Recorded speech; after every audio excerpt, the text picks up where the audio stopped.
Charles at Telecom Fiji. Charles, thank you very much. Marsh, Dan is here. And BSP Live. Thank you very much. Of course, FHL Group is sponsoring from the Live Cinema. The Pacific People, Comfort Home, Eco Clean, Paradise Beverages. The whole team is there. Thank you very much. So I said that you will give a brand new Samsung S10. Housing and community development, industry and trade, and tourism. And I guess only a woman can handle all those. Sponsors, you made this conference happen because from the fee alone, we can't run this show. Because we have Honorable Premila Kumar was elected to the Fijian Parliament in 2018. New Zealand. So please make sure you put your business cards. Ministers and senior government officials, President of Fiji Commerce and Employers Federation, Board and Management Teams, Chief Executive Fiji Commerce and Employers Federation, Top Executive Public and Private Sectors, distinguished guests, ladies and gentlemen. Bulavinaka and a very good morning to you all. Before I begin, I want to express the condolences of the Fijian government on the passing away of Mr. Dixon Sito. Dixon was a very dear friend and an industry representative who had the interest of the nation at heart. He was always ready to assist when called upon. Apart from being an ardent tourism advocate, he was always keen to support the government initiatives that encouraged small entrepreneurs and our youth. Dixon will be missed, and the vacuum he has left by his sudden and untimely departure may be hard to replace. Dixon believed in partnership and that by working together, we can maintain the strong economic growth. Ladies and gentlemen, I knew Dixon for a very long time, and he was a gem, a very nice person who was totally committed in bringing everyone together. He was one person who would never say, cannot do. He always did what he believed in. And that's why today the whole country is mourning, just because we have lost a great leader amongst us. Ladies and gentlemen, I want to focus on how partnership and close collaboration between the business community, citizens, and Fijian government will elevate Fiji's transformation.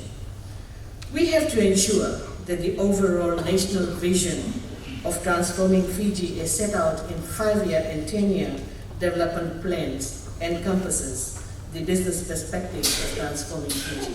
So the vision has been set in the national document, but that needs to be rolled out so that all parties can come together.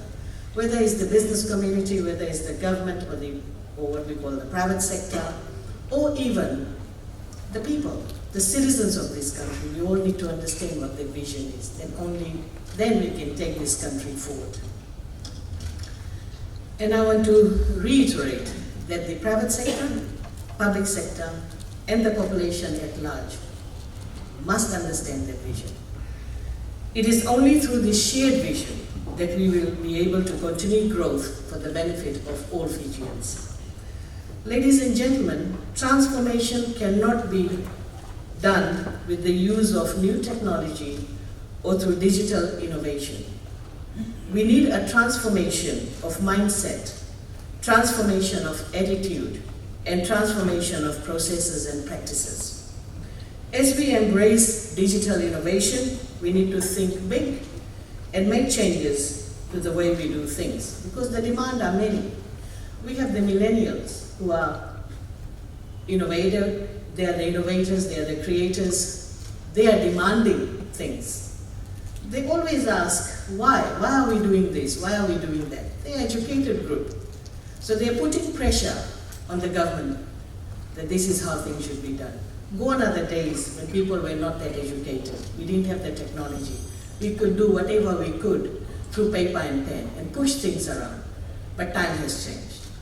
And similarly, time has changed for business community.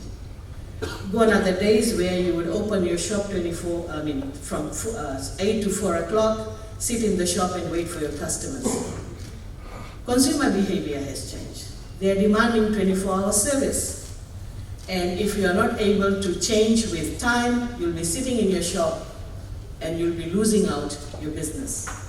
So business transformation is extremely important. They should take into consideration the evolving time. Technology has really created that. Now people can shop from the comfort of their home. They just got a device in their palm, no matter where they move around, whether they're sitting in the car, they're sitting in the sitting room, or they're at their friend's place, they can order things anywhere in the world 24/7. So that's the nature of transformation that we see globally. And people who were able to get up quickly and started working in that direction, they have become millionaires. And those who are still using the traditional method of trade, they're still sitting around and wondering, when will the next customer walk through that door? So that's the major change that is taking place. Ladies and gentlemen, I believe that transformation cannot just be done, as I said, with new technology only. We have seen that people are around, whether working for the private sector or the public sector. But how do we motivate them? How do we change their mindset so that they understand the business? Private sector, when they do business, they always talk about their shareholders. But the public sector, when we do our business, we also think of our shareholders, which are the public. So the shareholders may change, but what they're demanding, both public and private sector, needs to find a way and provide that service. So in setting the vision of providing Fijians and private sector with steady, better quality and accessible government services, the Fijian government has undertaken an in-depth transformation, and that's what I want to talk to you this morning. The public sector business transformation started with the basics, focusing on the services and business solutions anticipated by the evolving client needs, whether it's private sector or citizens. To start with, government agencies reviewed the processes. Agencies themselves identified the problems and provided solutions.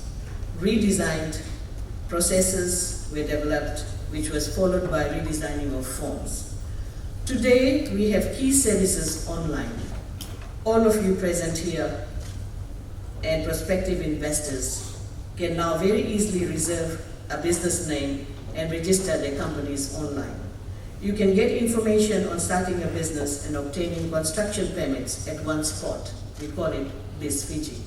So that's the major transformation that has taken place. In about 2 years, business and construction licensing will be done online. This means you will apply online and approvals are given online. You will also be able to track the status of your application. Ladies and gentlemen, yes, the public sector is moving online, but we need to move our people along with that.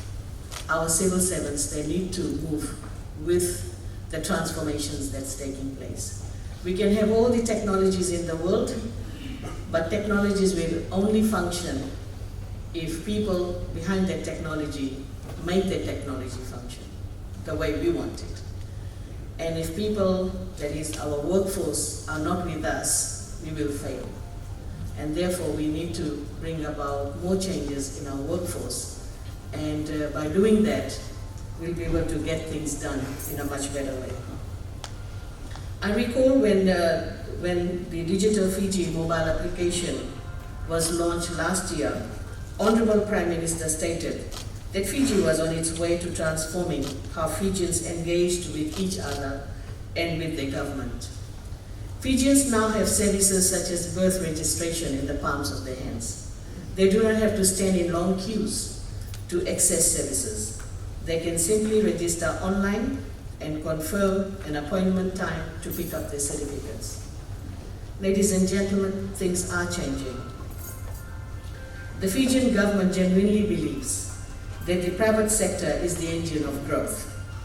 The government is therefore provider of the conducive environment where you can do your business. To continue providing a conducive environment for doing business in Fiji, the Fijian government announced several initiatives and policies to transform the Fijian economy. The Ministry of Industry, Trade and Tourism is leading the improvement of doing business processes. We are also modernizing our environment for investors. As laid out in our investment policy statement, we are committed to non-discrimination between domestic and foreign investors, securing investor rights, transparency in dealing with investors, and providing investment facilitation and aftercare.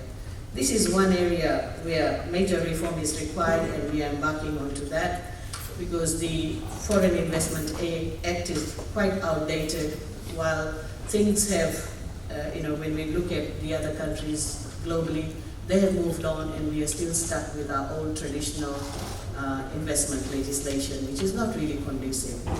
And as the minister responsible for investment, I always face challenges where the investors contact me and say, okay, the whole process is taking so long, I'm so frustrated, what to do next? And this is what we need to get rid of.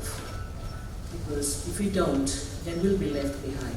The investors will go elsewhere, because they are the ones who have the money. And we are the ones who are marketing Fiji and trying to get them on board. So public investment, ladies and gentlemen, has certainly seen economic growth pattern remaining positive over the years. This conference is very important from the context of making a positive impact in steering our national economy. And today I also want to talk about our towns and cities as the minister responsible for local government, and how the business communities can come on board in making our towns and cities much better. Towns and cities greatly contribute towards the economic development of any country, and Fiji is no exception. Government's heavy contribution technically and in asset development demonstrates the leadership belief in progressing our towns and cities to greater height. You'll see no matter which town or city you mention, there's something or the other happening. Talk about Lotoka swimming pool is being built. Talk about 7 Miles Langere Market is being built. Nadi, Namaka Market is being built. So there's a lot of investment going on. So we want the private sector to join us in making our cities and towns more beautiful.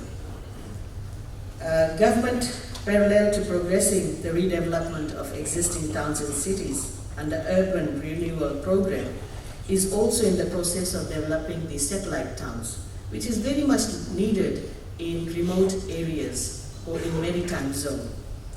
And we have made a decision to develop Nambawalu, Senganga, Punise at Kandavu, Kayasi at Singatoka, and Corvo, which is part and parcel of our program.